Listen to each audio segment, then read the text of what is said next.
Hindi lang yun, partner, nabanggit din ng ating NAPOLCOM Commissioner na nakafollow siya sa ilan sa ating mga PNP content creators at natutuwa siya sa ginagawa ng ating mga police vloggers dahil na ipapalaganap ang ating mga accomplishment, yung good deeds ng Saganra, yung mga hindi napapakita sa mass media ay naisa sa publiko ng ating mga vloggers. So, sa NAPOLCOM sana, a-awardan ng NAPOLCOM ang isa sa ating mga kapulisan na, sir, ano mo masabi nyo sa isa ating kapulisan na talagang magiging inspirasyon ng publiko dahil dito mismo sa NAPOLCOM inawardan ng ating buting commissioner, sir? Una, magandang hapon. Nagtatanghalian lang tayo kanina. But siguro ito yung araw na magkikilala. Araw ng pagkilala sa mga taong may magandang serbisyo sa lipunan. Kasama na rin kayo, yung mga vlogger ng PNP kasi pinapakita niyo yung magandang gawa ng ating kapulisan. So, ang una natin bibigyan ng parangal, dalawang patrolman. Na ito yung viral na nagpanganak sa Taguig. Ako, marami na mag-aabang sa ospital niyan, sir. Sa Baymart Plaza, Taguig City. So, ito yung insidenteng ito, yung pagpapanganak nung January 23, 2026. Siguro, parangalan na natin si Patrolman Al-Ashraf Hushin. Isa sa Muslim brother, sir. Muslim brother. Yan. Ayos.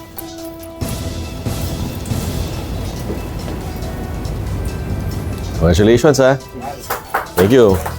Patrolman Royden Alcaraz. Alcaraz. Yun.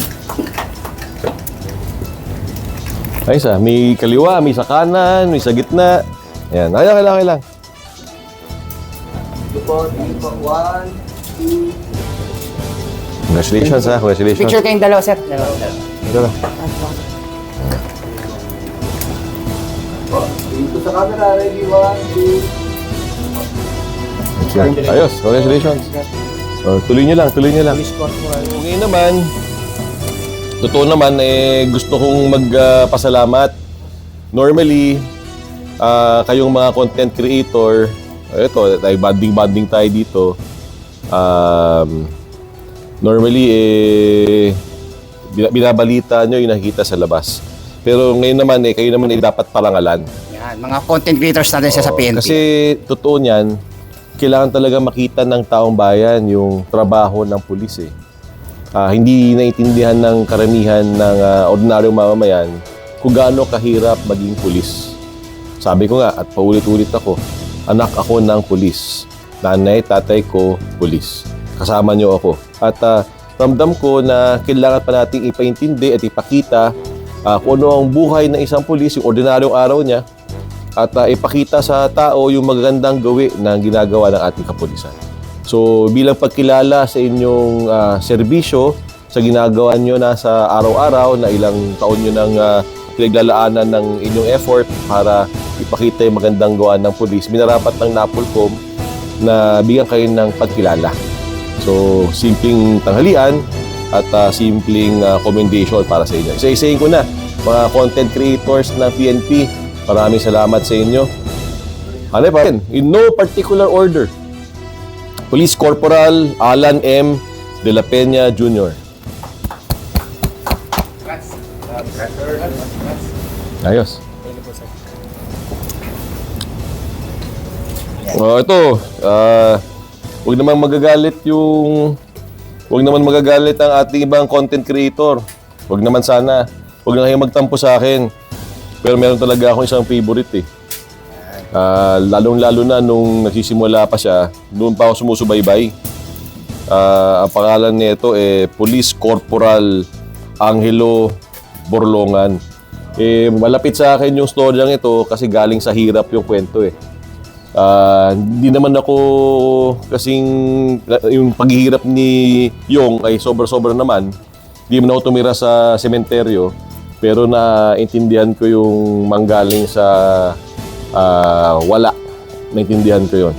At nagtrabaho para marating yung kanyang kinaroroonan ngayon. Kaya kung meron mang isang kwento ng pulis na gusto kong hangaan ng lahat ng pulis, totoo yung kwento ni Yong Borlongan na gusto kong manatili sa puso't isipan ng lahat ng tao. Kaya special sa akin to. Bukod pa sa ibang ganap ng PNP, MPD, SWAT na naranasan ko at binabaan ko mismo. Alam ko ang trabaho ng SWAT at alam na rin ni Yong yun, hindi ko na kailangan explika. Lalo-lalo na nung rallies nung nakaraan. Na-appreciate ko ang trabaho ng SWAT at na-appreciate kita, Corporal Yong Borlongan.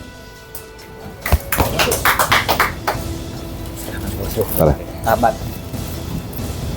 Maraming salamat po. Kakain ako ng sinangag mo. Opo. Thank you po kayo. Thank you very much. Thank you, Fre. Police Corporal Kimberly May O. Tabat. Maraming salamat. Maraming salamat.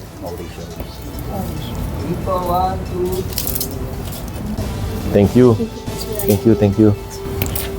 O, ito. Mataba ako ngayon eh. Pero dati yung katawan niya, katawan ko. Na-inspire ako mag-exercise, gawa mo. Totoo, gusto ko mag-vlog na nag-exercise ako, gawa mo eh. Pero baka walang manood. Police Staff Sergeant Gary Pavia. Yes.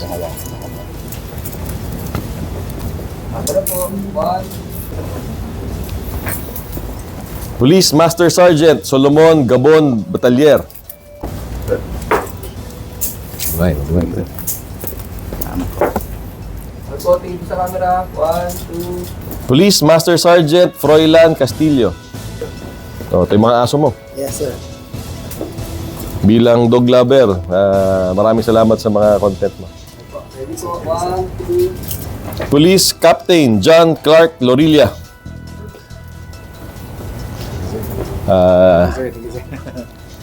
Maraming salamat po, Pastor. Yes, sir. Pinapanood ko po ang vlog po ninyo. Tingin sa camera. 1. Police Master Sergeant Neil Dennis Zuniga. Thank you, sir. Salamat. Ito naman, sa lahat ng vlogger dito, ito hindi ko kayang sabayan. Pagawa nyo na hong lahat, wag lang hong sumayaw. Congratulations, Sergeant Zuniga. Thank you, sir. Ready po. 1, 2. Siyempre, hindi matatapos ang araw na ito kundi natin paparangalan ang pinakasiga sa lahat ng mga content creator. Si Police Chief Master Sergeant Mauricio B. Ruiz. Yes, sir. Mabuhay ka. Ready po. Ito po. Ready. 1, 2. Thank you. Na-excite ako pag narinig ko yung mga, yung mga intro, extra nyo eh. Na-excite ako.